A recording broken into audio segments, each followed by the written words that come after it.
Nous sommes avec Raja Naji Mekawi, ambassadeur auprès du Saint-Siège du Royaume du Maroc. Elle fait un don à la Bibliothèque des États-Unis du monde de ses publications qui sont très importantes. C'est une femme spéciale, juriste.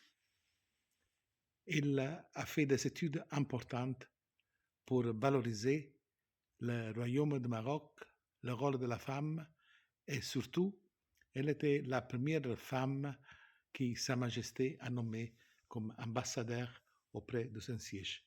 Madame, à vous la parole. Merci. Merci beaucoup, Mikaïlé, merci beaucoup, Pia. Et je suis très ravie d'avoir fait votre connaissance. Et c'est un plaisir de rencontrer des gens comme vous qui s'adonnent à leur cause, à leur bonne cause, et qui font le maximum pour qu'il y ait de la paix dans le monde, dans un monde qui est plein de guerres, plein de tueries, plein d'armes. Et là, on trouve peu de voix qui se portent hautes pour défendre la paix et le dialogue interreligieux. Et du coup, j'ai adhéré à votre activité, à votre cause, parce qu'il fait partie de ce que je fais moi aussi. J'ai toujours plaidé et bataillé pour qu'il y ait un monde plus serein, plus juste, plus équilibré, où il y a le moindre possible d'injustice et de guerre.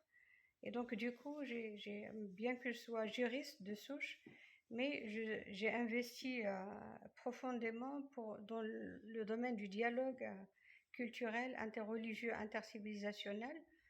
Et j'ai constaté avec le temps que plus on creuse, plus on rencontre des gens comme nous, mais qui malheureusement ne sont pas très diffusés sur les médias. Et donc, je lance un appel pour toute personne qui porte la même, si vous voulez, les mêmes causes, qui partage avec nous les mêmes soucis, les mêmes causes, qu'ils creusent encore plus et qu'ils vont vers l'autre et qu'ils cherchent à rencontrer des gens comme eux qui militent pour la paix mondiale. Les livres que vous nous donnez? Alors, sur les livres que j'ai entre les mains, malheureusement, je n'ai pas tout, mais j'ai un livre sur Usul al-Qanun qui traite, si vous voulez, de la philosophie du droit, et un autre livre qui parle de la greffe d'organes, et il était le premier à parler de ce sujet au Maroc. Et grâce à ce livre, grâce à ce travail, on a pu faire sortir la loi de 1999 sur la greffe d'organes. Et aussi, vous avez un livre que j'avais préparé sur 3 volumes, malheureusement on n'en a que 2, sur le code de la famille, qui est sorti en 2003 et qui a réglé énormément de cas qui étaient difficiles à gérer à l'époque.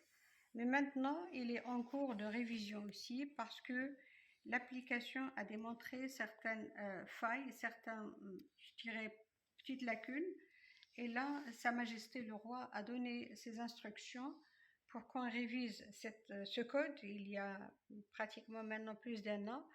Le travail est quasiment prêt. Il a été soumis au Conseil supérieur des ulama pour le réviser et réviser sa conformité avec le droit musulman. Puis il a été remis à Sa Majesté qui a donné ses instructions pour l'aborder encore une fois dans un cadre participatif en invitant chaque personne concernée pour enrichir le débat et sortir une mudawana la plus proche de la réalité, mais aussi la plus juste, la plus équitable pour la famille et la plus qui assure le plus la sérénité de la famille et sa protection. Parce qu'on est sur des voies malheureusement qui ne sont pas très positives par rapport à la stabilité familiale. Et donc, du coup, on a besoin de beaucoup d'efforts et beaucoup de conjugaison d'efforts pour qu'on puisse ramener au meilleur.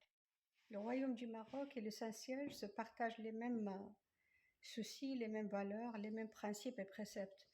Donc du coup, Sa Majesté le roi Mohammed VI œuvre de manière acharnée pour qu'il y ait plus de paix dans le monde, et donc il intervient tout le temps en tant que médiateur entre les pays en conflit. Et la preuve, c'est le conflit russe-ukraine, et dans lequel Sa Majesté est intervenue à plusieurs reprises pour les ramener à la paix. C'est l'exemple aussi du Holy Land, la Palestine, où le Maroc et le roi du Maroc préside le comité d'Al-Quds. Donc il est responsable en quelque sorte vis-à-vis de cette ville sainte, et pour laquelle le roi du Maroc fait beaucoup en termes de quête pour la paix. Et de là, lors de la visite papale au Maroc, l'appel d'Al-Quds a été signé par les deux souverains. Et aussi, tout récemment, en pleine guerre, où le monde peinait à faire entrer des aides aux Palestiniens, le roi du Maroc s'est trouvé les moyens pour faire parvenir les aides aux personnes en désastre. Et aussi, il a tout fait, il fait le maximum pour qu'il y ait plus de paix et pour ramener les deux États à concrétiser la paix, mais aussi à reconnaître les deux États palestiniens et israéliens.